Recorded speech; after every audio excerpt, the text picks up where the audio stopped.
Hello everyone, welcome to decode exam. मैं नूरुसलाम आपका decode exam में स्वागत करता हूं। आज हम डिस्कस करने जा रहे हैं जनरल नॉलेज की एमसीक्यू सीरीज को। जनरल नॉलेज मतलब समान ज्ञान। आपका कोई भी पेपर हो उसमें जनरल नॉलेज के कुछ छोटे मोटे क्वेश्चन आते रहते हैं, चाहे वो आपका लेखपाल का हो, चाहे इलाहाबाद हाई कोर्ट हो, या कोई भी एग्ज़ाम है ना, आपका रेलवे का एग्ज़ाम हो, कोई भी एग्ज़ाम हो, वहाँ पर जनरल नॉलेज के क्वेश्चंस पूछे जाते हैं। तो बहुत इजी लेवल के क्वेश्चन होते हैं, लेकिन उसको गलत करने की पॉसिबिलिटीज़ नहीं होनी चाहिए। तो उसी सीरीज़ में हम आज कुछ चीज़ों को आपके सामने लेके आ रहे हैं और कुछ क्वेश्चंस को आपके सामने रखेंगे जिससे आपको चीज़ें क्लियर हों और सब चीज़ें एकदम समझते चलते हैं। चलिए शुरू करते हैं आज के लेक्चर को। और आज का पहला क्वेश्चन जो हमारे पास है वो क्या कह रहा है? बुद्ध शब्द का तात्पर्य होता है, ठीक है, द वर्ड बुद्धा मीन्स, है ना, एक विजेता, एक परिमोचक, एक ज्ञान संपन्न व्यक्ति, एक भ्रमणकारी, या इसमें से कोई नहीं। बहुत सिंपल सा क्वेश्चन है, बुद्ध शब्द का मतलब बताना है, ठीक है। अब अगर हम इस क्वेश्चन के आंसर की तरफ जाते हैं तो बुद्ध शब्द का मतलब गौतम बुद्ध से रिलेट कर सकते हैं, और गौतम बुद्ध ने जब इनलाइटमेंट संपूर्ण ज्ञान प्राप्त किया था तब उनको बुद्धा कहा गया था। तो यहाँ पर बुद्ध शब्द में आप लोग हमेशा एक विजेता लगा देते हैं, या ये सब आपको कहीं ना कहीं से एक तरह से आंसर लगता है, लेकिन बुद्ध का मतलब होता है वो व्यक्ति जिसको संपूर्ण ज्ञान प्राप्त हो गया। और गौतम बुद्ध को ज्ञान प्राप्ति मिली थी, इसे याद रखिएगा। और कितने वर्ष की उम्र में मिली थी, ये बहुत इंपॉर्टेंट क्वेश्चन है। जरा मुझे कमेंट सेक्शन में बताइए कि गौतम बुद्ध को किस वर्ष में, ठीक है, ये संपूर्ण ज्ञान प्राप्त हुआ था और किस पेड़ के नीचे बैठ के इन्होंने ज्ञान प्राप्त किया था। चलिए, ये तो बात होगी गौतम बुद्ध से संबंधित। गौतम बुद्ध के बारे में जीके का जब भी क्वेश्चन बनते हैं तो कुछ ना कुछ चीज़ें पूछी ही जाती हैं। चलिए, इसका तो आंसर मिल गया। अब आते हैं क्वेश्चन नंबर 2। पुराणों की कुल संख्या कितनी है? ठीक है, पुराण की हमारे पास कुल संख्या कितनी है? तो इसमें अगर देखा जाए तो पहला ऑप्शन है 20, दूसरा है 16, 18, 14, 18। तो पुराणों की जब हम संख्या की बात करते हैं तो कुल मिलाकर पुराण हमारे पास कितने हैं?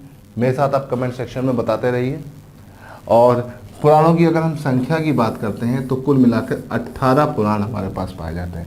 The total number of Purana are 18।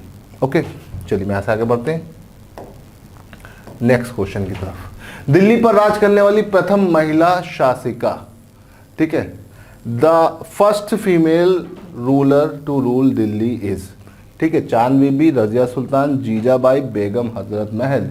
तो देखो यहाँ पर अगर हम बात करें तो इस पर तो कोई भी शक नहीं होना चाहिए किसी को, क्योंकि दिल्ली पर राज्य करने वाली, दिल्ली सल्तनत जब चला तो इल्तुतमिश की बेटी रजिया सुल्तान दिल्ली पर राज्य करने वाली पहली महिला शासक बनी।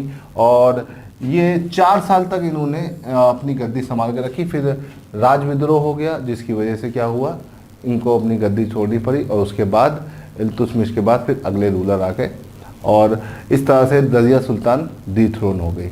ठीक, तो इस क्वेश्चन का जो सही जवाब है वो है रजिया सुल्तान। रजिया सुल्तान जो थी वो पहली महिला शासक थी जिन्होंने दिल्ली की गद्दी पर बैठी।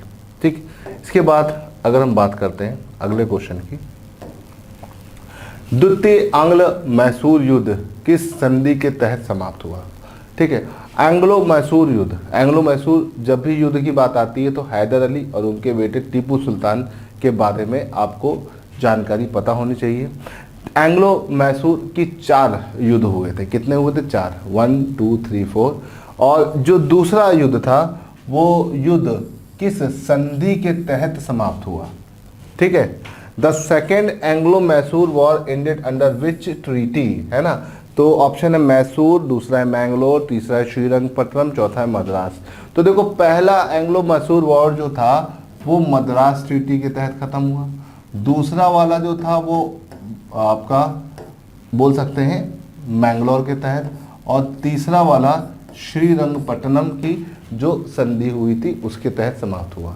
तो ये अगर देखा जाए तो इसमें दूसरे वाले का पूछ रहा है तो दूसरे वाले का सही जवाब है मैंगलोर। ठीक है, इसका सही आंसर क्या है? मैंगलोर। तो द्वितीय आंग्ल मैसूर युद्ध किस संधि के तहत समाप्त हुआ? सेकेंड एंग्लो मैसूर वॉर के तहत। ठीक है, चलिए इस पर थोड़ा सा कुछ एक्सप्लेनेशन वगैरह भी देख लें जिससे आपको समझ में आ जाए। पहला एंग्लो मैसूर वॉर 1767 से 1769 के बीच हुआ और इसके तहत मद्रास की संधि हुई। ठीक है, उसके बाद दूसरा एंग्लो मैसूर वॉर 1780 से 84 के बीच में हुआ। ठीक है, इसमें मैंगलोर की संधि हुई। तीसरे की बात करते हैं, 1790 से 1792 के बीच हुआ, श्रीरंगपट्टनम की संधि हुई। और चौथा जो हुआ वो 1799 में हुआ। उसके बाद टीपू सुल्तान का पूरा एंडिंग हो गई, मतलब मैसूर पूरी तरह से अंग्रेज़ों के कब्जों में आ गया। तो ये आपके चारों युद्ध बहुत पूछे जाते हैं, इसे याद रखिएगा। चलिए यहाँ से आगे बढ़ते हैं और अगले क्वेश्चन की तरफ चलते हैं। 1857 के बाद निम्नलिखित में से किस एक ने इलाहाबाद में एक दरबार ग्रेट ब्रिटेन संप्रभु द्वारा भारत सरकार के ग्रहण की घोषणा करी? मतलब दिल्ली दरबार की बारे में बात हो रही है। दिल्ली दरबार जो था वो 1858 में हुआ, है ना। 1857 की जो क्रांति थी उससे अंग्रेजों को बहुत नुकसान हुआ और उनके अंदर एक डर भी बैठ गया। भले ही उन्होंने उस क्रांति को दबा दिया हो, लेकिन फिर भी एक डर बैठ गया था। तो अब क्या था, अब उन्होंने ईस्ट इंडिया कंपनी के हाथ से सारी पावर छीन ली और ब्रिटिश क्राउन के अंदर पूरी पावर आ गई और भारत ब्रिटिश क्राउन के अधीन आ गया। और दिल्ली दरबार जो हुआ था उसके तहत ये बात आई और गवर्नर जनरल ऑफ इंडिया, या बोल सकते हैं गवर्नर जनरल की जो पोस्ट थी वो पूरी तरह से ख़त्म करके उसकी जगह पर वाइसरॉय बना दी। और भारत का पहला वाइसरॉय उस टाइम बने लॉर्ड कैनिंग, और इन्होंने ही इस दिल्ली दरबार को इलाहाबाद में ऑर्गेनाइज कराया था। तो इस क्वेश्चन का जो सही जवाब है वो लॉर्ड कैनिंग है। ठीक है, सेंट जॉर्ज लॉरेंस, मायो, नॉर्थब्रुक, ये सब इनमें से कुछ नहीं, ये सब आगे पीछे रह चुके हैं लॉर्ड कैनिंग के। लेकिन ये जो जिस टाइम पर 57 की क्रांति हुई उस टाइम पर आपका अगर हम बात करें तो लॉर्ड कैनिंग थे आपके गवर्नर जनरल, और वाइसरॉय भी पहले यही बने। तो भारत का पहला वाइसरॉय कौन था? Lord Canning. इसे याद रखिएगा, बहुत इंपॉर्टेंट क्वेश्चन है। ठीक, चलिए अब आगे बढ़ते हैं नेक्स्ट क्वेश्चन की तरफ। भारत के ग्रैंड ओल्ड मैन के रूप में किसे कौन विख्यात है? Who is known as the grand old man of India? ठीक है, वयोवृद्ध व्यक्ति भारत का कौन है ना?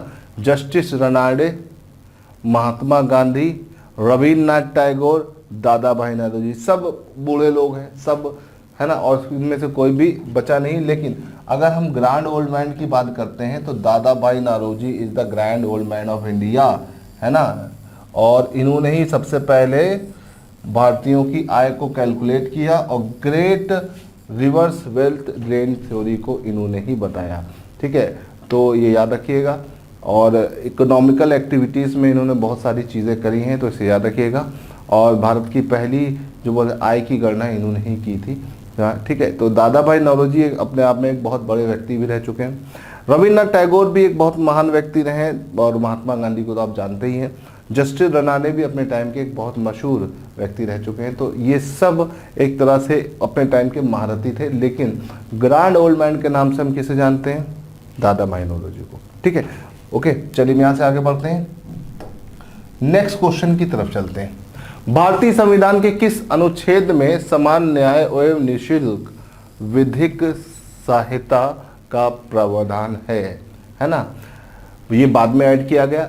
वैसे तो राज्य के नीति निर्देशक तत्व भाग 4 के अंदर इसको बताया गया है। और आर्टिकल कौन सा है? आर्टिकल राज्य के नीति निर्देशक तत्वों की बात करते हैं तो वो आपका आर्टिकल 35 से शुरू होता है। तो ये नीति निर्देशक तत्व में ये भी नहीं आ रहा है, ये भी नहीं आ रहा है और ये भी नहीं आ रहा है। तो बचा क्या? आर्टिकल 39 है जो इस रेंज के बीच में फंस रहा है, 36 से, है ना। तो आर्टिकल 36 से 51 के बीच में डीपीएसपी आते हैं, directive principle of state policy आते हैं। और directive principle of state policy के तहत आर्टिकल 39A के अंदर, ठीक है, समान न्याय एवं निःशुल्क विधिक सहायता का प्रावधान किया गया है। ठीक है, equal justice and free legal aid को प्रोवाइड किया गया है। ठीक है, आपका जो डीपीएसपी या राज्य के नीति निर्देशक तत्व है वो हमने आयरलैंड से लिया है, और आयरलैंड ने से कहाँ से लिया, स्पेन से बोरो किया, इसे याद रखिएगा। और अगर हम इसको बात करते हैं तो आर्टिकल 36 से लेकर आर्टिकल 51 के बीच में इसे पूरी तरह से डिस्क्राइब किया गया है। DPSP is non justiciable. ठीक है, नॉन जस्टिशिएबल का मतलब क्या होता है, इसके लिए आप न्यायालय नहीं जा सकते। Fundamental right is justiciable. भाग 3 में फंडामेंटल राइट है वो जस्टिशिएबल है, लेकिन भाग 4 में डीपीएसपी है नॉन जस्टिशिएबल है, इसे याद रखिएगा।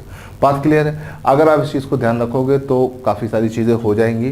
ठीक, और अगर हम बात करते हैं राज्य के नीति निर्देशक तत्व में वो कौन सा आर्टिकल है जिसमें न्यायपालिका और कार्यपालिका को अलग किया गया है ना, तो वो आर्टिकल ज़रा मुझे कमेंट सेक्शन में बताइएगा। ओके, चलिए यहाँ से आगे बढ़ते हैं, नेक्स्ट क्वेश्चन की तरफ चलते हैं। भारतीय संविधान के किस अनुच्छेद में राज्य को ग्राम पंचायत के संगठन का निर्देश दिया गया है? ठीक है, भारतीय संविधान के किस अनुच्छेद के अंदर ग्राम पंचायत के गठन के बारे में बताया गया है? In which article of Indian constitution has the state has been directed to organise gram panchayat, है ना। ग्राम पंचायत के बारे में किस आर्टिकल में बताया गया? Article 32, article 40, 48, article 78। तो देखो, ग्राम पंचायत या ऑर्गेनाइजेशन ऑफ विलेज पंचायत जो है ये आपका डीपीएसपी के अंतर्गत आता है, और ये आर्टिकल एक बार नहीं, दो बार नहीं, कई बार रिपीट हो चुका है आपके पेपरों में, है ना। तो इसे ध्यान रखिएगा। इसका सही जवाब क्या? आर्टिकल 40 अनुच्छेद 40 ऑर्गेनाइजेशन ऑफ विलेज पंचायत। ठीक है, अनुच्छेद 40 के तहत ऑर्गेनाइजेशन ऑफ विलेज पंचायत को प्रोवाइड किया गया है। ठीक है, और यहाँ से डीपीएसपी के 2 आर्टिकल आपके पेपर में बहुत आते हैं, आर्टिकल 40 और दूसरा आर्टिकल 44। आर्टिकल 44 है uniform civil code. Uniform civil code को डिस्क्राइब किया गया है आर्टिकल 44 के तहत, पूरे इंडिया में एक कोड कंडक्ट हो, ठीक है, और उसी को बोला गया यूनिफॉर्म सिविल कोड। लेकिन अभी तक इस पर कोई भी चर्चा नहीं हुई है, और जब भी होती है तो इस पर विवाद बहुत होता है। फिलहाल हमारे पास आर्टिकल 32 फंडामेंटल ड्यूटीज़ के अंतर्गत आते हैं, आर्टिकल 78 एग्जीक्यूटिव को डिस्क्राइब करते हैं, और आर्टिकल 48 किस चीज़ को डिस्क्राइब करता है ये आप मुझे कमेंट सेक्शन में ज़रूर बताना, क्योंकि ये बहुत इंपॉर्टेंट आर्टिकल है। और हमारे डीपीएसपी में एक आर्टिकल जो है, या अगर हम पूरी बात करें संविधान की, तो संविधान में कहाँ कहाँ पर्यावरण के बारे में बताया गया है, किस भाग में या किस अनुच्छेद में पर्यावरण के बारे में कुछ भी बताया गया है, तो मुझे कमेंट सेक्शन में ज़रूर बताइएगा किस भाग में है। और अगर मैं आपके कमेंट को लाइक करूंगा, इसका मतलब आपका जवाब एकदम सही है। ठीक है, चलो तो कमेंट में बताते जाइएगा। चलिए यहाँ से आगे बढ़ते हैं। अगला क्वेश्चन, मूल कर्तव्य का वर्णन संविधान के किस अनुच्छेद में है? ठीक है, विच article of constitution is describe the fundamental duties, है ना। फंडामेंटल ड्यूटीज किस आर्टिकल के तहत आता है ना। Article 51, article 51A, article 51B, article 24D। तो ये बहुत आसान सा क्वेश्चन है। Fundamental duties is describe in article 51A, जिसके तहत आपके पास 11 फंडामेंटल ड्यूटी है, मूल रूप से 10 थी। इसको बताया था सरदार स्वर्ण सिंह कमेटी ने, है ना। स्वर्ण सिंह जो थे, इनकी रिकमेंडेशन पे ही हमने इसको बारे में चर्चा करी थी, इसके बारे में सोचा था। और बोल सकते हैं कि 42nd कॉन्स्टिट्यूशनल अमेंडमेंट के तहत ये इंडियन कॉन्स्टिट्यूशन में ऐड हुआ। और इसमें अगर हम बात करते हैं तो आर्टिकल 51A पार्ट, ठीक है, 4A के अंतर्गत आता है, भाग 4A के अंतर्गत आता है, इसे याद रखिएगा। ठीक है, कुछ चीज़ें हैं जो बहुत इंपॉर्टेंट है, बार बार यहीं से बनती हैं, इसी तरह से बनती है, तो उसको ध्यान रखिएगा। चलिए अब यहाँ से आगे बढ़ते हैं और अगले क्वेश्चन की तरफ चलते हैं। Question number 10। क्वेश्चन नंबर 10 है, भारत के संविधान में भाग 4 के बारे में किसके बारे में बताता है? ठीक है, बहुत आसान सा क्वेश्चन है, अभी थोड़ी देर पहले मैंने इसको डिस्कस भी किया था। Part 4 of the constitution of India tell about, ठीक है, तो ये किसके बारे में? Fundamental right. भाई फंडामेंटल राइट किस भाग के बारे में बता रहा है? फंडामेंटल राइट की अगर हम बात करें तो भाग 3 को डिस्क्राइब करता है, ये तो नहीं है। सिटीजनशिप नागरिकता, नागरिकता किस भाग को बताता है? भाग 2 को बताता है। ठीक है, फंडामेंटल ड्यूटीज 4A में डिस्क्राइब है, तो बचा क्या? बचा आपका DPSP, तो यही इसका सही जवाब है। ठीक है, चलो मैं यहां से आगे बढ़ते हैं अगले क्वेश्चन की तरफ। क्वेश्चन नंबर 11, राष्ट्रपति को पद की शपथ कौन दिलाता है? Who make the president oath of the office, है ना। तो राष्ट्रपति को शपथ दिलाने का काम किसका होता है? Speaker of Lok Sabha, prime minister, vice president, chief justice of India. तो राष्ट्रपति को शपथ दिलाने का काम होता है किसका? भारत के मुख्य न्यायाधीश का। ठीक है, इसे याद रखिएगा। राष्ट्रपति अपना इस्तीफा किसको देता है? वाइस प्रेसिडेंट को। वाइस प्रेसिडेंट अपना इस्तीफा किसको होता है? प्रेसिडेंट को। तो इसे याद रखिएगा, कुछ चीजें पता होनी चाहिए। अगर राष्ट्रपति की पोस्ट वैकेंट है तो कौन आएगा? वाइस प्रेसिडेंट, और वाइस प्रेसिडेंट में नहीं है तो चीफ जस्टिस, ये इसका ऑर्डर होता है, इसे भी ध्यान रखिएगा। और भारत का राष्ट्रपति को हटाने की प्रक्रिया को हम क्या बोलते हैं? महाअभियोग। महाअभियोग मतलब impeachment. Article 61 of Indian constitution define the impeachment process of president. और इम्पीचमेंट या महाभियोग सिर्फ और सिर्फ भारत के राष्ट्रपति के लिए होता है। इम्पीचमेंट या महाभियोग जैसी प्रक्रिया सुप्रीम कोर्ट के जज, ठीक है, कैग, इलेक्शन कमीशन या इलेक्शन कमिश्नर के लिए होता है, इसे ध्यान रखिएगा। तो याद रखिएगा, ये एक बहुत ही जटिल प्रक्रिया होती है और आज तक कोई भी राष्ट्रपति महाभियोग के द्वारा नहीं हटाया गया है। तो article 61 is define the impeachment process of president. चलिए व्यास आगे बढ़ते हैं नेक्स्ट क्वेश्चन की तरफ। डंकन पास किसके मध्य है? डंकन दर्रा। डंकन दर्रा, डंकन पास किन दोनों के बीच में है? डंकन दर्रा, वैसे यहाँ पे सब अंडमान निकोबार का क्षेत्र दिया हुआ है, तो चलिए देखते हैं। दक्षिण अंडमान और लिटिल अंडमान, नॉर्थ अंडमान और south Andaman, north and central Andaman, Andaman and Nicobar. ठीक है, तो पहली चीज ये याद रखना, अंडमान और निकोबार के बीच आपको क्या मिलेगा? अंडमान और निकोबार के बीच में आपको मिलेगा 10 डिग्री चैनल। तो ये तो भैया अगर यहाँ पे 10 डिग्री चैनल मिल रहा है तो ये तो अपने आप बाहर चला गया। ठीक है, नॉर्थ एंड सेंट्रल अंडमान, भाई सेंट्रल अंडमान नाम की कोई चीज नहीं होती है ना, मिडिल अंडमान होती है, तो ये भी बाहर हो गया। ठीक है, north and south Andaman, north और साउथ अंडमान के बीच में मिडिल अंडमान आता है, तो ये भी अपने आप बाहर हो गया, क्योंकि भाई बीच वाला भूल जाओगे तो पैसेज कैसे बनेगा। तो ये आंसर क्या है? ये है आपका साउथ एंड लिटिल अंडमान। ठीक, अब देखो थोड़ा सा एक्सप्लेनेशन दे देता हूं ताकि आपको क्लियर हो जाए कि क्या आंसर कैसे आया, है ना। और थोड़ा सा अगर देखे रहोगे आप लोग तो आपके लिए और आसान होगा। देखो ये पूरा अंडमान है, नीचे निकोबार है। ठीक है, निकोबार की अगर हम बात करें तो निकोबार को मैंने हटा ही दिया, उसको लिया ही नहीं, सिर्फ अंडमान लिया है। ठीक है, अंडमान निकोबार में अंडमान में देखा जाए तो अंडमान के 2 हिस्से हैं। ठीक है, अंडमान के 2 हिस्से हैं। ये पूरा वाला अंडमान जो है, ये वाला, इसको हम बोलते हैं ग्रेट अंडमान। इसको हम क्या बोलते हैं? इसको हम बोलते हैं ग्रेट अंडमान। और ये बचा छोटा सा लिटिल अंडमान, इसको हमने क्या बोल दिया? लिटिल अंडमान। ठीक है, आमतौर पर डंकन दर्रा जो कि ये देखो ये पैसेज यहाँ पर है, ये ग्रेट अंडमान और लिटिल अंडमान के बीच में है। लेकिन भाई लिटिल अंडमान तो है, लेकिन ग्रेट अंडमान पूरा नहीं आ रहा है। ग्रेट अंडमान का एक हिस्सा कौन सा? सदर्न अंडमान या साउथ अंडमान और लिटिल अंडमान के बीच में ये पड़ता है। ठीक है, इसे याद रखिएगा। अंडमान निकोबार का सबसे बोल सकते हैं विकसित क्षेत्र दक्षिण अंडमान है, और ये पोर्ट ब्लेयर जो इसकी राजधानी है वो भी वहीं पर स्थित है। और जितने भी व्यवस्थित चीज़ें हैं वो सब आपको यहीं पे मिलेगी। कहाँ पर? दक्षिणी अंडमान पर। दक्षिण अंडमान पर पोर्ट ब्लेयर नाम का बंदरगाह भी है ना। और एकलौता जो यहाँ पे एयरपोर्ट है वीडी सावरकर एयरपोर्ट, वो भी आपको यहीं पे मिलेगा। तो इसीलिए इसे ध्यान रखिएगा कि अंडमान निकोबार में सदर्न अंडमान या दक्षिणी अंडमान वहाँ का सबसे विकसित और सबसे एडवांस एरिया है। और जो कुछ भी अगर कुछ है वहाँ पर, मान ली कल को आपको वहाँ नौकरी मिल जाती है तो वो भी वहीं मिलेगी, इसे ध्यान रखिएगा।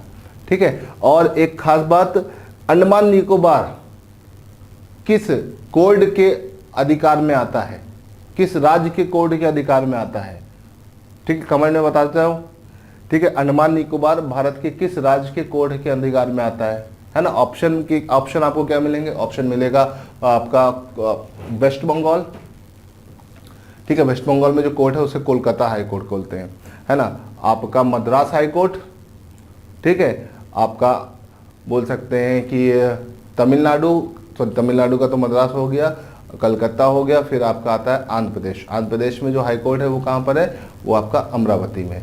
तो इस तरह से देखा जाए तो तीनों का अलग अलग हाई कोर्ट है। तो किसके अधीन ये आता है, या आपका ये केरल हाई कोर्ट के अंतर्गत आता है, तो किसके अंतर्गत आता है, तो ये मुझे जरा कमेंट में बताना, है ना। और जो इम्पोर्टेंट पॉइंट है वो यहीं से क्लियर हो जाएंगे आपके, ठीक है। 10 डिग्री चैनल देखो, ये अंडमान निकोबार के बीच में ही मैं आपको बता चुका हूँ, इसको ध्यान रखिएगा। चलिए यहाँ से आगे बढ़ते हैं अगले क्वेश्चन की तरफ। मन्नार की खाड़ी कहाँ पर स्थित है, मन्नार की खाड़ी कहाँ पर, गुजरात में, तमिलनाडु में, केरल में, कन्याकुमारी में। तो भाई देखो गुजरात में 2 खाड़ियाँ हैं, कच्छ और खंबात की खाड़ी, ये याद रखिए। गुजरात में 2 खाड़ियाँ, कच्छ और खंबात, तो ये तो बाहर हो गया। कन्याकुमारी के दक्षिण में, ये भी गलत हो गया। तमिलनाडु के पूर्व में, ये एकदम सही है, ठीक है। केरल के पश्चिम में, ये भी गलत है। तो यहाँ पर जो सही जवाब है ये यही है। अब देखो यहाँ पर देखते हैं, ये आपके देख सकते हैं आप, एक मिनट, मैं यहाँ पे एक ऑप्शन होता कन्याकुमारी के दक्षिण में, तो भाई देखो ये दक्षिण वाला है, कई लोग इसमें कंफ्यूज हो जाते हैं, दक्षिण नहीं है, कन्याकुमारी के दक्षिण में भारत खत्म हो जाएगा, तो इसीलिए इसका सही जवाब क्या है, तमिलनाडु के पूर्व में, ठीक है। अब देखो यहाँ पर आपका ये जो रीजन है इसको देख लेते हैं, ये आपका गल्फ ऑफ मन्नार है पूरा, ठीक। गल्फ ऑफ मन्नार ये पाल्क बे है, पाक बे जिसे बोलते हैं, भारत और श्रीलंका के बीच में। और ये गल्फ ऑफ मन्नार छोटा सा है, तूतीकोरिन एक क्षेत्र है, यहाँ पर बंदरगाह है ना। और नीचे सबसे नीचे कन्याकुमारी है। तो कन्याकुमारी के उत्तर में अगर होता तो सही था, दक्षिण दिया है तो गलत है। तो ये बचा क्या, तमिलनाडु। तमिलनाडु के पूर्व में देख सकते हैं आप, इधर है, तमिलनाडु में ही पड़ता है मन्नार की खाड़ी, इसे याद रखिएगा। अच्छा एक चीज़ और है कि आपको ये भी पता होना चाहिए कि जैसे आपका ये गुजरात है, तो गुजरात का ये जो क्षेत्र है ये वाला, ये खंबात की खाड़ी का है, ठीक है। और ये है कच्छ की खाड़ी। तो भारत में 3 खाड़ियों का बड़ा इंपॉर्टेंट रीजन है। इसके अलावा बंगाल की खाड़ी तो ये पूरी है ही है ना, ये पूरी बंगाल की खाड़ी तो आपके पास है ही है। लेकिन अगर देखा जाए तो गल्फ की अगर हम बात करें तो गल्फ आपके पास 3 इंपॉर्टेंट है, ठीक, इसे ध्यान रखिएगा। गल्फ होता क्या है, एक ऐसा जल जो 3 तरफ से स्थल से घिरा हो उसे हम गल्फ बोलते हैं, ठीक है। बे भी इसी तरह से होता है, लेकिन बे का क्षेत्रफल थोड़ा सा बड़ा होता है, ठीक। अब यहाँ से आगे बढ़ते हैं, अगला क्वेश्चन, कौन सी पर्वत श्रेणी हमारी उत्तरी सीमा की प्राकृतिक दीवार है, which of the mountain range serve as the natural wall of our north border, है ना। हमारे उत्तरी बॉर्डर का नेचुरल दीवार कौन है, उत्तर में देखा जाए तो कौन सा है, अरावली, हिमालय, विंध्याचल, सतपुरा। तो भाई इसका सही जवाब है हिमालय, है ना। वॉल के रूप में तो हिमालय ही काम करता है, क्योंकि बॉर्डरिंग होती है और सुरक्षा बॉर्डर दूसरे देशों के साथ है, तो उसमें हिमालय ही आता है। विंध्याचल, सतपुरा तो भारत के सेंटर पार्ट में। विंध्याचल वो पर्वत श्रृंखला है जो भारत को 2 भागों में डिवाइड करती है, इसे ध्यान रखिएगा, ठीक है। और अगर हम बात करें तो यहाँ पर अरावली तो राजस्थान में है, तो वो कोई वॉल वगैरह नहीं बनाती है। सतपुरा विंध्याचल के नीचे है, तो इसको एक बार देख लेते हैं। ये देखिए यहाँ पे लोकेशन आप देख सकते हैं, ये देखिए, ये हिमालय क्या उत्तरी सीमा बना रही पूरी, है ना। और ये देखो ये अरावली है। विंध्याचल भारत को 2 हिस्से में बांटता है, सतपुरा नीचे है, ये पश्चिमी घाट है, ये पूर्वी घाट है, और नीचे छोटी मोटी पहाड़ियाँ और मिल जाएंगी आपको, ठीक है। तो इसे ध्यान रखिएगा। चलिए यहाँ से आगे बढ़ते हैं अगले क्वेश्चन की तरफ। अगला क्वेश्चन है, भारत का एकमात्र राज्य जिसकी सीमाएं सिक्किम से मिलती है, ठीक है। बहुत आसान सा क्वेश्चन है, मैपिंग का क्वेश्चन है, ठीक है। Which is the only state in India whose border meet with Sikkim. पहला ऑप्शन है असम, दूसरा है पश्चिम बंगाल, तीसरा है मेघालय, और चौथा है हिमाचल प्रदेश। क्या आंसर होगा कमेंट में बताओ जरा, ठीक है। सिक्किम से भारत के किस राज्य की सीमा मिलती है, तो इसका सही जवाब है पश्चिम बंगाल, ठीक। अब इसका मैप देखोगे तभी चीज़ों को समझ पाओगे, तो चलिए मैप देख लेते हैं। ये देखिए सिक्किम टाई जंक्शन पे एक तरफ भूटान आपको मिलेगा, ठीक है, एक तरफ आपको नेपाल मिलेगा, है ना, ये देखो नेपाल है, और ये ऊपर चाइना है। 3 देशों के साथ सीमा बना रहा है सिक्किम, है ना, ट्राई जंक्शन पे नेपाल, भूटान और ठीक। और नीचे देखा जाए तो नीचे सिल्लीगुड़ी दार्जिलिंग का रीजन में आता है, और ये कॉरिडोर है। इसे चिकन नेक रीजन भी कहा जाता है। चिकन नेक मतलब मुर्गे की गर्दन जैसा दिखता है। देखो, अगर ध्यान से देखो तो ये मुर्गे की गर्दन के जैसे आपको दिखाई देगा, ठीक है। अगर आप इसे ध्यान से देखोगे तो ये एक मुर्गे की गर्दन के जैसा आपको दिखाई देगा। देखिए, ये देखिए, मैंने इसे हाईलाइट कर दिया है रेड कलर से ताकि आपको ये समझ में आ जाए। ये देखो, तो इसे हम चिकन नेक का रीजन बोलते हैं। क्या बोलते हैं? चिकन नेक, मुर्गे की गर्दन जैसा है। और ये पश्चिम बंगाल का रीजन है। किसका? पश्चिम बंगाल का। तो chicken neck region is the part of West Bengal. West Bengal state को आप बोल सकते हैं सिल्लीगुड़ी, या पहाड़ी इलाकों को हम क्या बोलते हैं? चिकन नेक बोलते हैं। चाइना वालों ने इसका नाम दिया क्योंकि चाइना को लगता है कि इस एरिया को कवर कर लिया तो भारत का नॉर्थ ईस्ट का ये डोर है, भारत के पूर्वोत्तर राज्यों का ये क्या है? द्वार है। ठीक है, कैसे द्वार है मैं आपको दिखा देता हूँ ताकि आपको चीज़ें क्लियर हो जाए। ठीक, ये देखिए, ये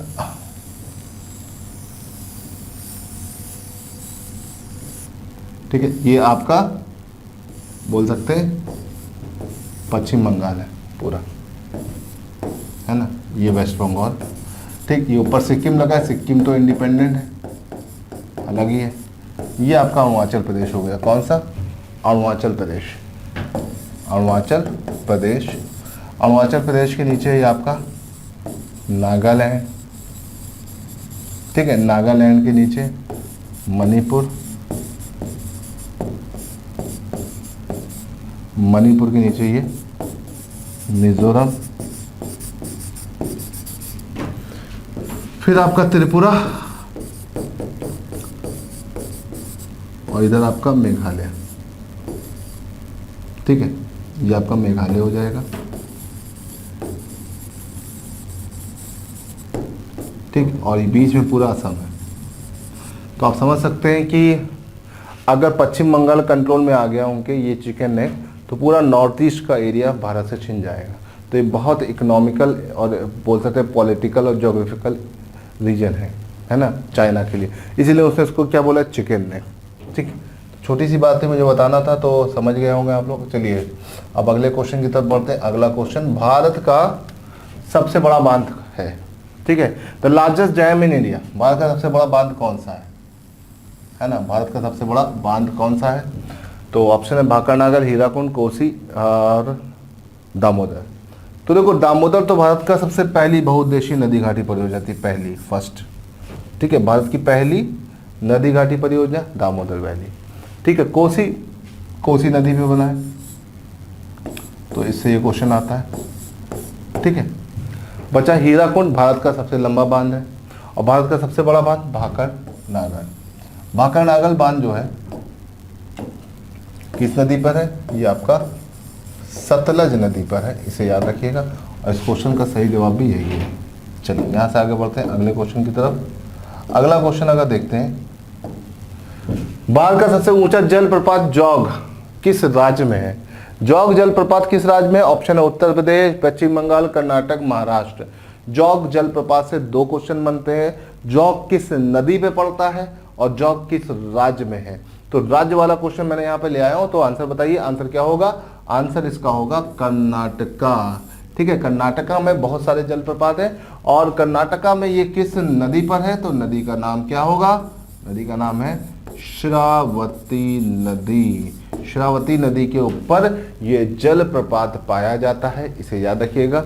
नदी से याद आया, कमेंट सेक्शन में ये बताओ कि केरल की सबसे बड़ी नदी कौन सी होगी? केरल। ठीक है, कर्नाटक के नीचे एक राज्य लगा है, वो केरल की सबसे बड़ी नदी कौन सी है ये आपको बताना है। ये देखिए, जौग वाटरफॉल है, बहुत ही शानदार वाटरफॉल है, देखेंगे तो एकदम दिल खुश हो जाएगा। बहुत ऊंचाई पर है, और जब आप नीचे खड़े होकर इसे देखेंगे तो बहुत ही अच्छा सीन दिखाई देता है, एकदम रिफ्रेशिंग होता है। आप जब जाइए कभी कर्नाटक तो इस जौग वाटरफॉल के पास जरूर जाइए। चलिए अब यहाँ से आगे बढ़ते हैं। बाघ परियोजना या प्रोजेक्ट टाइगर कब शुरू हुआ? ठीक ठीक है। भारत में प्रोजेक्ट टाइगर की शुरुआत कब हुई? तो वो शुरू हुई कब? 1973, 1976, 1978, 1983। तो प्रोजेक्ट टाइगर की अगर हम बात करते हैं तो भारत में प्रोजेक्ट टाइगर की शुरुआत 1973 से हुई। कहाँ से? जिम कॉर्बेट से इसकी शुरुआत हुई, इसे याद रखिएगा। और जिम कॉर्बेट से पहला टाइगर रिजर्व जिम कॉर्बेट और बांदीपुर, दो जगह पे था। बांदीपुर पड़ता है आपका कर्नाटका में, इसे याद रखिएगा। और आज के टाइम में अगर बात करें तो भारत में टाइगर रिजर्व कितने हो चुके हैं? 52। ठीक है, भारत में टोटल टाइगर रिजर्व 52 हो गए। तो ये एक बहुत बड़ा अपडेट है। पहले 50 थे, 2 अभी रिसेंटली पिछले 1 साल में बन गए, तो इसलिए ये इंपॉर्टेंट है, तो इसे याद रखिएगा। चलिए यहाँ से आगे बढ़ते हैं अगले क्वेश्चन की तरफ। कान्हा राष्ट्रीय उद्यान, भारत में राष्ट्रीय उद्यान, 2 नए राष्ट्रीय उद्यान भी अभी बने हैं असम में, रेमोना और पटकाई भूम। तो इनको अगर देखा जाए तो ये 2 नए नेशनल पार्क बने असम में। और नेशनल पार्क टोटल कुल मिलाकर 103 + 2, टोटल भारत में कितने हो गए? 107। और ये पूछा जा रहा है कान्हा नेशनल पार्क कहाँ पर है? छत्तीसगढ़, मध्य प्रदेश, असम, राजस्थान। तो ये कहाँ पे पड़ता है? ये पड़ता है आपका मध्य प्रदेश में। कहाँ पड़ता है? ये पड़ता है आपका मध्य प्रदेश में, इसे ध्यान रखिएगा। कान्हा नेशनल पार्क, ठीक है। कान्हा नेशनल पार्क मध्य प्रदेश में पड़ता है और मध्य प्रदेश में भारत के सबसे ज़्यादा नेशनल पार्क पाए जाते हैं, इसे याद रखिएगा। साथ ही साथ अगर हम बात करें तो भारत का सबसे ज़्यादा फॉरेस्ट कवर एरिया भी कहाँ पर है? एमपी में है। और भारत में पाए जाने वाली सबसे ज़्यादा जनजाति भी कहाँ पाई जाती है? एमपी में। क्या नाम है उसका? गोंड, ठीक है, इसे ध्यान रखिएगा। चलिए यहाँ से आगे बढ़ते हैं नेक्स्ट क्वेश्चन की तरफ। नेक्स्ट क्वेश्चन देखें, चंद्रमा की सतह पर द्रव्यमान और भार कम हो जाता है। बिल्कुल गलत है, क्योंकि द्रव्यमान एक ऐसी क्वांटिटी है जो कहीं पर जाने पर कुछ भी उसमें परिवर्तन नहीं होता है, तो द्रव्यमान स्थिर रहता है। तो देखो यहाँ पे द्रव्यमान कम हो रहा है, ये भी कम हो गया। द्रव्यमान और भार अपरिवर्तित रहते हैं, तो भार हर जगह अपरिवर्तित नहीं रहता, तो ये भी गलत हो गया। तो इसमें क्या होगा? द्रव्यमान स्थिर रहता है और भार कम हो जाता है। भार क्यों कम हो जाता है? क्योंकि चंद्रमा पर गुरुत्वाकर्षण पृथ्वी के गुरुत्वाकर्षण के 1/6 माना जाता है। तो अब जब जी का मान कम होगा तो भार अपने आप कम हो जाएगा, क्योंकि भार क्या होता है? m/g, है ना, मास इंटू ग्रेविटी। तो इसे याद रखिएगा। द्रव्यमान तो स्थिर रहेगा लेकिन भार क्या हो जाएगा? कम हो जाएगा। तो इस क्वेश्चन का सही जवाब क्या होगा? बी। द्रव्यमान एक ऐसी क्वांटिटी है जो पूरे ब्रह्मांड में आप कहीं भी ले जाइए तो अनचेंज रहेगी। The mass of any substance can not be change all over the universe, but the weight can be change because is depend on the gravity of the area, है ना। तो इसे ध्यान रखिएगा। चलिए अब यहाँ से आगे बढ़ते हैं, नेक्स्ट पॉइंट की तरफ बढ़ते हैं। किसी वस्तु में अति चालकता तब प्रकट होती है। अति चालकता मतलब सुपर कंडक्टिविटी, ठीक है। किसी ऑब्जेक्ट के अंदर सुपर कंडक्टिविटी कब जनरेट होती है? पहला ऑप्शन है वस्तु को उच्च ताप तक गर्म किया जाए, उस वस्तु को पर उच्च दाब डाला जाए, इसे निम्न ताप तक ठंडा किया जाए, इसका ताप अति निम्न किया जाए। तो अति चालकता तब किसी सब्सटेंस के अंदर डेवलप होती है जब उसे एक लो टेम्परेचर तक ठंडा किया जाए। तो इसे याद रखिएगा। इस क्वेश्चन का सही जवाब क्या है? सी, ठीक। Super conductivity of an object appear when it cool to low temperature और वेरी लो टेम्परेचर, ओके, इसे ध्यान रखिएगा। चलिए यहां से आगे बढ़ते हैं नेक्स्ट क्वेश्चन की। विशिष्ट प्रतिरोध का एसआई मात्रक क्या है? What is the SI unit of specific resistance? Specific resistance की एसआई यूनिट क्या है? पहला ओम मीटर, दूसरा भी ओम मीटर। तो भैया 2 एक जैसे हो गए तो गलत हो गए, ओम हो नहीं सकता क्योंकि रेजिस्टेंस की होती है। तो क्या बचा? ओम बचा। तो ओम इज द राइट आंसर, ठीक है, इसे याद रखिएगा। ओके, चलिए तो स्पेसिफिक रेजिस्टेंस की यूनिट मिल गई। अब यहां से आगे बढ़ते हैं अगले क्वेश्चन की तरफ। वैद्युत धारा का चुंबकीय प्रभाव सबसे पहले अवलोकित किया गया किसके द्वारा? ठीक है, सबसे पहले आपका इलेक्ट्रोमैग्नेटिक इफेक्ट ऑफ करंट किसने डेवलप किया? ठीक है, हेनरी, ऑर्टेड, फैराडे, वोल्टा, है ना।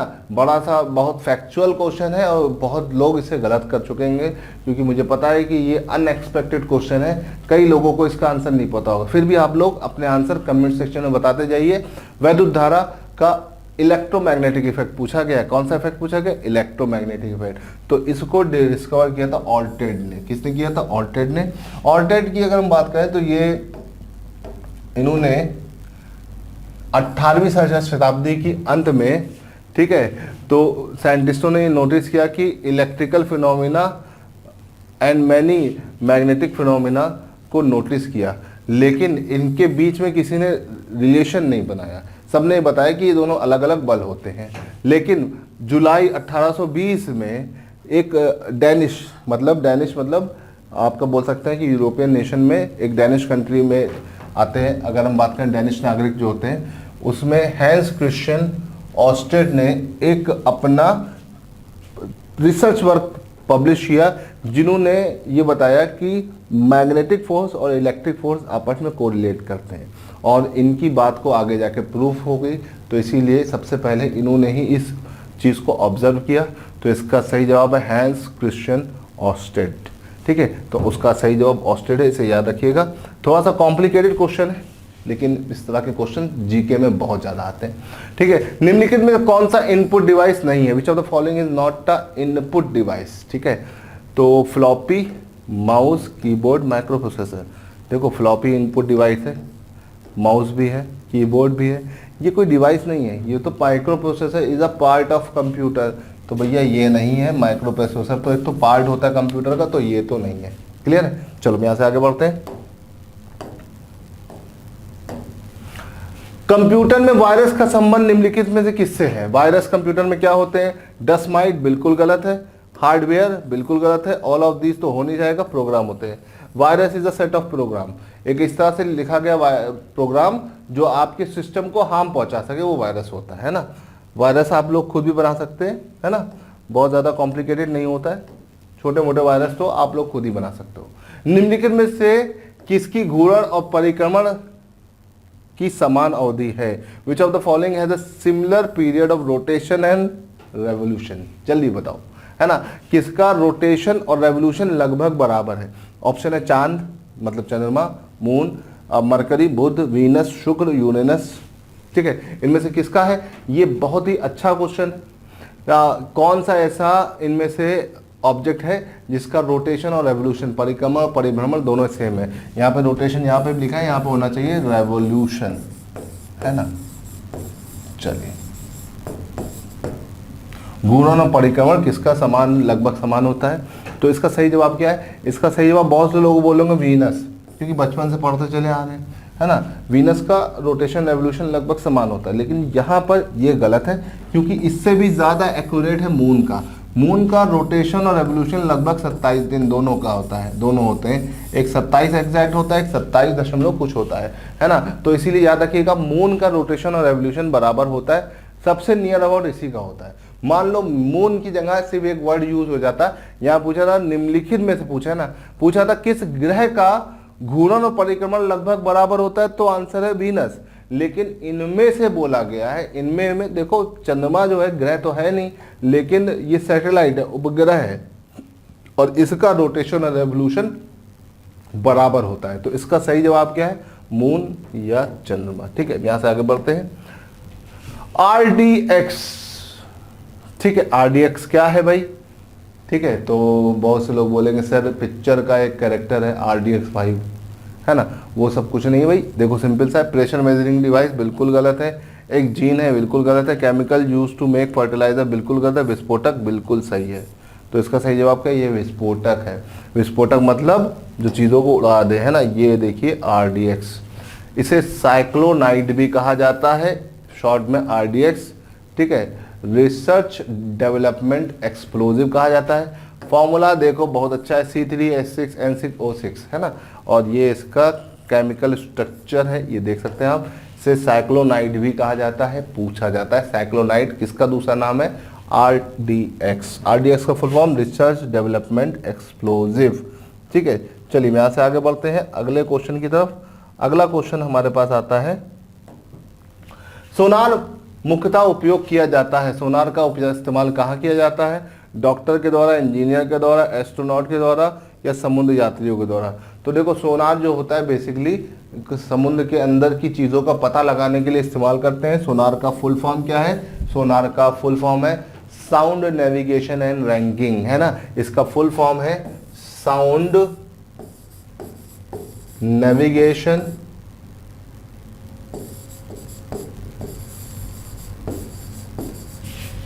एंड रैंजिंग, है ना, इसे याद रखिएगा।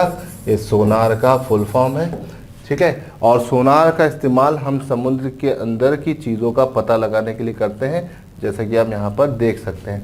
ये देखिए, ये सोनार की डिवाइस है जो कि समुद्र की गहराई पता लगाने में होता है, तो शिप वगैरह में बहुत ज़्यादा यूज़ होता है, ठीक है। चलो यहाँ से आगे बढ़ते हैं अगले क्वेश्चन की तरफ। नेक्स्ट क्वेश्चन हमारा जो है वो क्या कह रहा है, ठीक है। नेक्स्ट क्वेश्चन, रासायनिक अभिक्रिया में निम्नलिखित प्रभावित होते हैं। जब कोई रासायनिक अभिक्रिया होती है, क्या चीज़ प्रभावित होती है? Electron, proton, neutron, all of the above, ठीक है। तो रासायनिक अभिक्रिया में क्या प्रभावित होते हैं? देखो, नाभिक में कोई भी प्रभाव नहीं पड़ता है। नाभिक में होता है दो चीज़, न्यूट्रॉन और प्रोटॉन, तो ये अनचेंज रहते हैं। और जो इसके चारों तरफ चक्कर लगाते हैं उसे हम बोलते हैं इलेक्ट्रॉन। और जब भी कोई रासायनिक अभिक्रिया होती है तो इलेक्ट्रॉन में परिवर्तन होता है। इलेक्ट्रॉन या तो ग्रहण होते हैं या तो बाहर चले जाते हैं, और इसी वजह से आपका जो भी तत्व होता है वो पॉजिटिव या निगेटिव हो जाता है, उसके अंदर केमिकल चेंजेस आ जाते हैं। तो इसका सही जवाब क्या है? इलेक्ट्रॉन, ठीक है। जब भी कोई रासायनिक अभिक्रिया होती है तो क्या प्रभावित होता है? इलेक्ट्रॉन। प्रोटॉन और न्यूट्रॉन जो होता है नाभिक के अंदर होता है, तो वो अनचेंज रहता है। तो ऑल ऑफ द अबव तो हो नहीं सकता, और इलेक्ट्रॉन प्रोटॉन है नहीं, तो खत्म काम। आंसर क्या हो गया? प्रोटॉन न्यूट्रॉन नहीं है, सॉरी। तो इसका सही जवाब है इलेक्ट्रॉन, ठीक। चलिए यहाँ से आगे बढ़ते हैं। अच्छा, एक क्वेश्चन जो अक्सर पूछ लिया जाता है इलेक्ट्रॉन प्रोटॉन से, उसको भी देख लेते हैं। इलेक्ट्रॉन की खोज किसने करी? ठीक है, तो टॉमसन ने करी। प्रोटॉन की खोज किसने करी? रदरफोर्ड और गोल्डस्टीन, दोनों का नाम आता है, ठीक है। तो एक ने इसका नामकरण किया, एक ने इसकी खोज करी, इसे याद रखिएगा। गोल्डस्टीन ने इसका खोज करी और नामकरण किसने किया? रदरफोर्ड ने। और न्यूट्रॉन, ठीक है, चैडविक ने, ठीक। इसके अलावा एंटी पार्टिकल होते हैं, उनके बारे में भी पूछा जाता है। तो मैं आपको एक होमवर्क दे रहा हूँ, कमेंट सेक्शन में जरूर बताइएगा, पॉजिट्रॉन की खोज किसने करी? पॉजिट्रॉन और न्यूट्रिनो की खोज किसने करी? ये आप कमेंट में बताइए। चलिए यहाँ से आगे बढ़ते हैं। और 1899 में अल्फा बीटा पार्टिकल की खोज की थी, ठीक है। 1899 में अल्फा बीटा पार्टिकल की खोज किसने की थी? देखो, आपके पास अल्फा बीटा गामा तीन तरह के पार्टिकल होते हैं। ये रेडियो एक्टिविटी से रिलेट करते हैं। रेडियो एक्टिव एलिमेंट बहुत ज़्यादा अस्थायी तत्व होते हैं, वो अपने आप को स्थायी बनाने के लिए अपने अंदर से अल्फा बीटा गामा तरह की किरणों को निकालते रहते हैं, इसे ध्यान रखिएगा। तो इसके बारे में बताया था बैकुरल ने, है ना। बैकुरल ने बता तो दिया, लेकिन गामा किरणों की खोज भी इन्होंने करी। गामा रेस की खोज किसने करी? हेनरी बैकुरल ने की। लेकिन अगर अल्फा बीटा पार्टिकल की बात करते हैं तो अल्फा बीटा पार्टिकल की खोज किसने की? अर्नेस्ट रदरफोर्ड ने की, इसे याद रखिएगा। मैडम क्यूरी वो थी जिन्होंने रेडियो एक्टिविटी की घटना को प्रूफ करा था, ठीक है। और अपने हस्बैंड के साथ मिलकर एक कृत्रिम रेडियो एक्टिविटी पर भी एक रिसर्च पेपर दिया था, जिसके लिए इनको नोबेल प्राइज भी मिला था, ठीक है। चलो अब यहां से आगे बढ़ते हैं और अगले क्वेश्चन की तरफ चलते हैं। क्वार्ट्ज का रासायनिक नाम क्या है? What is the chemical name of quartz? Calcium oxide, calcium phosphate, sodium silicate. तो क्वार्ट्ज का जो केमिकल नेम है वो है सोडियम सिलिकेट, इसे याद रखिएगा।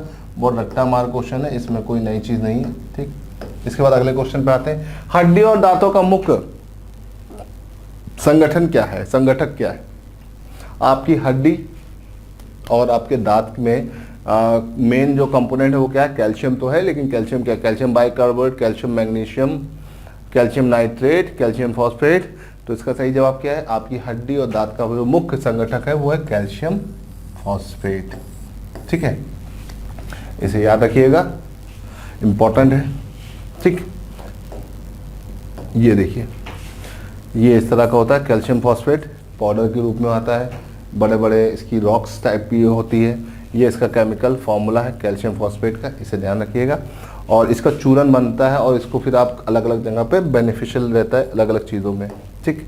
इसके बाद आते हैं, इनमें निम्नलिखित में से कौन सी वायरस से फैलती है? ठीक है, which of the following is spread by virus? Influenza, diphtheria, typhoid, cholera. तो देखो, डीपीटी का टीका होता है, तो उसमें डी क्या होता है? Diphtheria, P pertussis, T tetanus. तो ये तीनों तो बैक्टीरिया से होता है, डिप्थीरिया तो इसमें बैक्टीरिया से होता है, टाइफाइड भी बैक्टीरिया से होता है, कॉलरा भी बैक्टीरिया से होता है ना, ये तब बैक्टीरिया से होने वाली बीमारी है, ठीक है। इन्फ्लुएंजा, इन्फ्लुएंजा किससे होता है? वायरस से, ठीक है। इन्फ्लुएंजा हो गया, ठीक है, एड्स हो गया, इसके अलावा हेपेटाइटिस बी हो गया, ठीक है, इसके अलावा आपका जीका वायरस हो गया, आपका डेंगू हो गया, ये सब किससे होता है? ये सब आपका, ये सारी बीमारियां वायरस से होती है, ठीक है। आपका एक मच्छर होता है एडीज मच्छर। एडीज मच्छर जब काटता है तो 4 बीमारियां फैलाता है और चारों वायरस से होने वाली बीमारी, ठीक है। एक आपका जीका आजकल बहुत फैला हुआ है, ठीक है। इसके अलावा डेंगू, ठीक है, डेंगू, ठीक। इसके अलावा आपका चिकनगुनिया, ठीक। और इसके अलावा आपका येलो फीवर, पीत ज्वार। तो ये सब किसकी वजह से होता है? एक ही मच्छर की वजह से, एडीज, और ये सब वायरस से होने वाली बीमारी है। और इसमें खून वून पीने का काम आमतौर पे कौन करता है? महिलाएं। तो इसमें फीमेल एडीज मच्छर जो है वो ही खून पीता है, इसे याद रखिएगा, ठीक है। जो इसका महिला वर्जन होता है, फीमेल वाला, वही खून पीता है। देखो, काटने का, खून पीने का काम फीमेल मच्छर करते हैं, इसे याद रखिएगा। तो इसे ध्यान रखिएगा, Zika, dengue, chikungunya, yellow fever, AIDS, ठीक है, रेबीज, ये सब वायरस से होने वाली बीमारी है, इसे याद रखिएगा, इंपॉर्टेंट है। चलिए यहाँ से आगे बढ़ते हैं अगले क्वेश्चन की तरफ, ठीक। एपीकल्चर किससे संबंधित? एपीकल्चर मधुमक्खी पालन से, मछली, लाख, रेशम का कीड़ा, ठीक है। What is apiculture related? Bee, fish, ठीक है, लैक्वेयर, इंसेक्ट, सिल्कवॉर्म, ठीक है। तो याद रखिएगा, रेशम के कीड़े के लिए सिल्वीकल्चर होता है। कौन सा होता है? सिल्वीकल्चर होता है, ठीक है। मछली के लिए क्या होता है? एक्वाकल्चर होता है, ठीक है। मधुमक्खी के लिए होता है एपीकल्चर। क्या होता है? एपीकल्चर। तो apiculture is related to bee farming, है ना। बी, मधुमक्खी, बोल सकते हैं मधुमक्खी को पालकर शहद उत्पन्न करना एपीकल्चर कहलाता है। और लाख के कीट की जो फार्मिंग होती है, या इस कल्चर हमेशा आमतौर पर एक तरह का ग्रुप बनाकर किसी चीज को इकट्ठा करना कहलाता है ना। तो यहाँ पर लाख के कीट को जो रखा जाता है, तो इसे क्या कहा जाता है? जरा मुझे कमेंट सेक्शन में आप बताइएगा, है ना, इसको क्या कहा जाता है? ये भी एक इंपॉर्टेंट पॉइंट है। चलिए यहाँ से आगे बढ़ते हैं नेक्स्ट क्वेश्चन की तरफ। चींटी के कितने पैर होते हैं? इंपॉर्टेंट क्वेश्चन है। 6, 4, 8, 2। हाउ मैनी लेग डज आ चींटी? चींटी मतलब आंट, यहाँ पर भी चींटी लिख गई, यहाँ पे आंट हो जाएगा, है ना। आंट मतलब आंटी नहीं, चींटी। चींटी के कितने पैर होते हैं? तो कितने होते हैं भाई? इसके पैर होते हैं 6, ठीक है। बहुत से लोगों को 4 या 8 लग रहा होगा, तो भैया 4, 8 क्यों नहीं है? देख लो भाई, 6 देखो एक चींटी का स्ट्रक्चर, इस स्ट्रक्चर में आप देख सकते हो। ये देखो चींटी अपने 6 पैर हिला रही है, तो यहाँ से समझ सकते हो। और यहाँ पे देखो 2, 2, 4, 2, 6, टोटल कुल मिला के चींटी के पास कितने पैर होते हैं? चींटी के पास 6 पैर होते हैं, ठीक, देख सकते हैं आप इसमें। चलिए, हरे पौधे में कुल कितने पोषक तत्व की आवश्यकता होती है? तो भैया 15, 17, 16, 20। हरे पौधे के अंदर कितने पोषक तत्वों की आवश्यकता होती है? 20। इसका सही जवाब क्या है? 20, ठीक। चलिए यहाँ से आगे बढ़ते हैं। पेसमेकर का संबंध, पेसमेकर एक आर्टिफिशियल डिवाइस होती है, ठीक है। पेसमेकर इज आर्टिफिशियल डिवाइस, है ना। और पेसमेकर का संबंध किससे होता है ना। Pacemaker is artificial device and it is related to kidney, brain, foot, heart, है ना। तो ये याद रखिएगा, इसका संबंध होता है हार्ट से। किससे? हार्ट से, ठीक है। आपके हार्ट में SA नोड होता है, ठीक है। SA नोड क्या करता है? हार्ट बीट को जनरेट करता है, या हार्ट के अंदर इम्पल्स का फॉर्मेशन करता है। किसका फॉर्मेशन करता है? इम्पल्स का, है ना। और जब जैसे से उम्र बढ़ती है, तो कभी कभी क्या होता है, हार्ट बीट या ऐसे नोड में कुछ प्रॉब्लम आ जाती है, तो इसका रिप्लेसमेंट होता है pacemaker. Pacemaker lithium ion battery से चलता है। एक बार सेल डालोगे तो 8 से 10 साल तक वो सेल चलता है, और बाद में उसे रिप्लेस करना पड़ता है, इसे याद रखिएगा। कुछ इस तरह से पेसमेकर लगाया जाता है। ये देखो, पेसमेकर होता है, बॉयल लगा के आपके हार्ट से कनेक्ट कर दिया जाता है 2 लीड को, और ये पेसमेकर आपके हमेशा कॉलर बोन में फिट होता है। सबसे बढ़िया जगह होती है, इसकी सेफ जगह, हार्ट के पास, हार्ट के अंदर नहीं लगता, हार्ट के अंदर तो इसका लीड्स जाती हैं, है ना, पिंस जाती हैं। चलिए यहाँ से आगे बढ़ते हैं। नेक्स्ट क्वेश्चन, विटामिन डी की कमी से कौन सी बीमारी होती है? बहुत आसान सा क्वेश्चन है। रिकेट्स, रक्तहीनता, स्कर्वी, अधिक रक्तस्राव, है ना। विच of the following disease cause by vitamin D? रिकेट, anaemia, scurvy, excessive bleeding. Excessive bleeding जो होती है विटामिन के की कमी से होती है ना। चोट लगने पे खून ना रुकना, है ना, लगातार ब्लड बहता रहता है, तो विटामिन के की कमी। स्कर्वी विटामिन सी की कमी से होता है। एनीमिया जो होता है ब्लड की कमी से होता है ना, आपके शरीर में ब्लड कम बनता है ना, तो इसे आयरन बोल सकते हो, आयरन की कमी होती है। रिकेट जो होता है विटामिन डी की कमी से होता है, तो ये सही जवाब है। रिकेट बच्चों में होता है, बड़ों में ऑस्टियोमलेशिया, बड़ों में जब ये बीमारी होती है तो उसे बोलते हैं ऑस्टियोमलेशिया। बात क्लियर है? चलिए यहाँ से आगे बढ़ते हैं। अगले क्वेश्चन से पहले कुछ चीज़ें देख लेते हैं। विटामिन ए की कमी से बोल सकते हैं रात में ना देखने की बीमारी होती है, जिसे नाइट ब्लाइंडनेस या रतौंधी बोलते हैं, ठीक है। Lost in vision, poor vision. Vitamin B1 की कमी से बेरी बेरी बीमारी होती है, बेरी बेरी में मसल्स में वीकनेस आ जाती, ठीक है, हाथ पैर करने लगते हैं। स्कर्वी जो होती है विटामिन सी की होती है, मसूड़ों में खून आना। रिकेट्स बेसिकली विटामिन डी की कमी से होता है। हड्डियों का सॉफ्ट हो जाना, बच्चों की हड्डियां सॉफ्ट हो जाती, मुड़ जाती, बेंड हो जाती हैं। वैसे हड्डियां एकदम स्ट्रेट रहती हैं, लेकिन जब इस तरह की बीमारी होती है तो हड्डियां इस तरह से बेंड होकर मुड़ जाती, पैर मुड़ जाता है। कैल्शियम की कमी से टूथ और बोन्स का डिके होता है ना, वीक बोन्स और टूथ डिके। आयोडीन की कमी से होती है गोइटर बीमारी। कौन सी बीमारी होती है? गोइटर, ठीक है, आपका घेंगा रोग, ठीक। आयरन की कमी से एनीमिया होती है और वीकनेस आती है, चक्कर आके आदमी गिर जाता है, तो इसे याद रखिएगा। डेफिशिएंसी बहुत पूछी जाती है, बेसिक चीज़ें, है ना। देखो यहाँ पर सारे विटामिन लिखे हुए हैं और सारे विटामिन के साइंटिफिक नेम, है ना। कोबाल्ट किसमें पाया जाता है? विटामिन बी12 में, साइनोकोबालमिन, याद रखिएगा। बायोटिन विटामिन बी7 को कहा जाता है, ठीक है। विटामिन ई का साइंटिफिक नेम टोकोफेरॉल। तो सबके साइंटिफिक नेम आपको पता होने चाहिए और इनकी डेफिशिएंसी से कौन सी बीमारी हो रही है ये भी यहाँ पर लिखा हुआ है, तो आप इसे आराम से स्क्रीनशॉट लेकर सेव कर सकते हो, है ना। चलो यहाँ से आगे बढ़ते हैं। किस हार्मोन के द्वारा हृदय स्पंदन तथा रुधिर का दाब बढ़ जाता है? ठीक है, विच hormones increase heart pulsation and blood pressure. ठीक है, आपके बॉडी की हार्ट रेट और ब्लड प्रेशर को कंट्रोल करने वाला हार्मोन कौन सा होता है? ठीक है, पहला ऑप्शन आपका गैस्ट्रिन, दूसरा एड्रिनल, तीसरा पिट्यूटरी, चौथा एस्ट्रोजन। ठीक है, तो देखो यहाँ पर अगर देखा जाए तो हार्मोन्स जो होते हैं ग्लैंड से रिलीज होते हैं। ग्लैंड दो तरह का काम करती है, एंडो और एक्सो, है ना। आपका डक्ट और डक्टलेस दो तरह की ग्रंथियाँ होती हैं, है ना। और हार्मोन्स जो होते हैं वो भी वहीं से रिलीज होते हैं, एंजाइम भी उसी से रिलीज होते हैं। ठीक है, आपकी बॉडी की सबसे बड़ी ग्रंथि होती है लीवर। ठीक है, और अगर हम बात करें तो बॉडी की मास्टर ग्लैंड किसे कहा जाता है? मास्टर ग्लैंड कहा जाता है पिट्यूटरी ग्लैंड को। इसे क्या कहा जाता है? Master gland. पीयूष ग्रंथि जो होती है, इसे हिंदी में पीयूष ग्रंथि भी बोलते हैं, यहाँ पे पिट्यूटरी लिख दिया है लेकिन इसे हिंदी में पीयूष ग्रंथि बोलते हैं। ये मास्टर ग्लैंड होती है, दिमाग के पास होती है, नीचे सर में होती है, सर में ये होती है और बॉडी के सारे की सारी ग्लैंड को ये कंट्रोल करती है, इसलिए मास्टर ग्लैंड कहा जाता है। लेकिन यहाँ पूछा जाए हृदय के स्पंदन और रुधिर का दाब बढ़ाया या घटाने का काम करता है आपका एड्रिनल। कौन करता है?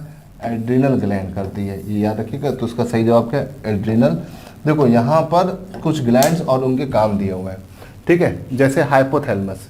ठीक है, ये एंटी ड्यूरेटिक हार्मोन को रिलीज करती है और ये जो एंटी ड्यूरेटिक हार्मोन जो होते हैं आपकी किडनी के फंक्शंस को बैलेंस करते हैं, तो हाइपोथैलेमस किडनी से रिलेट करता है। पिट्यूटरी ये 9 डिफरेंट तरह के हार्मोन्स को कंट्रोल करता है और प्रोड्यूस करता है और इनको रेगुलेट करता है, इसीलिए इसे मास्टर ग्लैंड कहा जाता है। थायराइड, थायराइड जो हार्मोन प्रोड्यूस करता है वो थायरॉक्सिन होता है। कौन सा? थायरॉक्सिन। और ये आपकी बॉडी के मेटाबॉलिज्म, मेटाबॉलिज्म मतलब अगर थायराइड बढ़ रहा है तो आप दुबले हो जाओगे और बढ़ रहा है तो मोटे होते जाओगे, है ना। मेटाबॉलिज्म, जिसके अंदर मेटाबॉलिज्म ज़्यादा है वो दुबला रहेगा, जिसके अंदर मेटाबॉलिज्म कम है वो मोटा रहेगा। भले वो कम खाएं। मेटाबॉलिज्म का बहुत काम होता है, आपकी बॉडी में मेटाबॉलिज्म जो होता है वो आपकी बॉडी की प्रोसेस को रन कराने में बहुत यूजफुल रहता है। पैनक्रियाज जो ग्रंथि है वो शरीर की सबसे बड़ी मिश्रित ग्रंथि है, मिक्स ग्लैंड है। ये इंसुलिन रिलीज भी करती है और एंजाइम भी रिलीज करती है। इंसुलिन, ग्लूकागॉन और स्टोमेटोस्टाइलिन, ये 3 हार्मोन यहाँ से रिलीज होते हैं और ये ब्लड शुगर के लेवल को मेंटेन करती है। अगर आपकी बॉडी में इंसुलिन बनना कम होता है तो आपको प्रॉब्लम क्या होती है, डायबिटीज़ की। ठीक है। एड्रिनल जो ग्लैंड है ये एपिनेफ्रिन नाम के हार्मोन को रिलीज करती है, जो हार्ट की रेट को और ब्लड के प्रेशर को क्या करता है, मेंटेन करता है। टेस्टिस जो ग्लैंड है वो टेस्टोस्टेरोन नाम के हार्मोन को रिलीज करता है और ये आपके स्पर्म या मेल कैरेक्टरिस्टिक्स को रिप्रेजेंट करता है। ठीक है। ओवरीज जो ये ग्लैंड होती है ये फीमेल में होती है और टेस्टिस किस में होती है, मेल में। ठीक है। ये जो हार्मोन रिलीज करता है एस्ट्रोजन और प्रोस्टोजोन, है ना, ये फीमेल्स के जो एग्स हैं या फीमेल की जो महिलाओं वाला गुण है उन सबको रिप्रेजेंट करने में मदद करता है। तो ये दोनों ग्लैंड्स को याद रखिएगा और ये सारी ग्लैंड्स और उनसे हार्मोन्स का पूरा एक छोटा सा डिस्क्रिप्शन है। ठीक है। चलिए यहाँ से आगे बढ़ते हैं अगले क्वेश्चन की तरफ।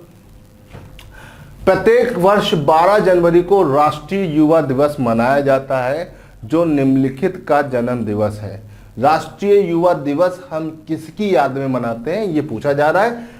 राजीव गांधी, कल्पना चावला, स्वामी विवेकानंद, शहीद भगत सिंह। तो राष्ट्रीय युवा दिवस हम किसकी याद में मनाते हैं? कल्पना चावला एक स्पेस साइंटिस्ट थी, राजीव गांधी हमारे एक भूतपूर्व प्राइम मिनिस्टर रह चुके हैं, सबसे यंगेस्ट प्राइम मिनिस्टर में से एक है। स्वामी विवेकानंद को तो हर कोई जानता है, शहीद भगत सिंह यूथ के सुपर हीरो रह चुके हैं। तो इसमें सही जवाब क्या है? इसमें जो सही जवाब है, युवा दिवस हमेशा किसकी याद मनाया जाता है 12 जनवरी को? स्वामी विवेकानंद। स्वामी विवेकानंद का जन्म 12 जनवरी को हुआ था और इनकी याद में हर साल हम क्या मनाते हैं? युवा दिवस। ठीक है। ठीक है। Swami Vivekananda on his birth anniversary 12 जनवरी और डेथ हुई थी 4 जुलाई को, है ना, और इनकी याद में हम युवा दिवस मनाते हैं, इसे याद रखिए। तो गाइस आज के टॉप 40 क्वेश्चंस को मैंने आपके साथ डिस्कस कर दिया। होपफुली मुझे लग रहा होगा कि आपको क्वेश्चंस पसंद आए होंगे। अगर क्वेश्चन अच्छे लगे तो भैया वीडियो को लाइक और शेयर कर दीजिएगा। ये सीरीज़ जीके सीरीज़ है, ये हर एग्ज़ाम में आपके काम आएगी। जितने भी वनडे एग्ज़ाम है उसमें तो काम आएगी, इसके अलावा और भी एग्ज़ाम में भी काम आएगी जहाँ पे जीके वगैरह कभी कभार पूछ लिया जाता है। जीके टोटल फैक्चुअल होती है, इसमें सिर्फ रट्टा या ध्यान करने से ही काफ़ी सारी चीज़ें हो जाती हैं। आपके जितने भी अपकमिंग स्टेट्स और सेंटर के एग्ज़ाम्स हैं उसमें ये बहुत यूज़फुल रहेगी, इसे ध्यान रखिएगा। चाहे वो एसएससी का एग्ज़ाम हो, चाहे यूपी SSC का एग्ज़ाम हो, कोई भी एग्ज़ाम हो, वहाँ पर ये बहुत यूज़फुल है। तो चलिए आज की इस लेक्चर सीरीज़ को हम यहाँ पे एंड करते हैं। Thank you so much.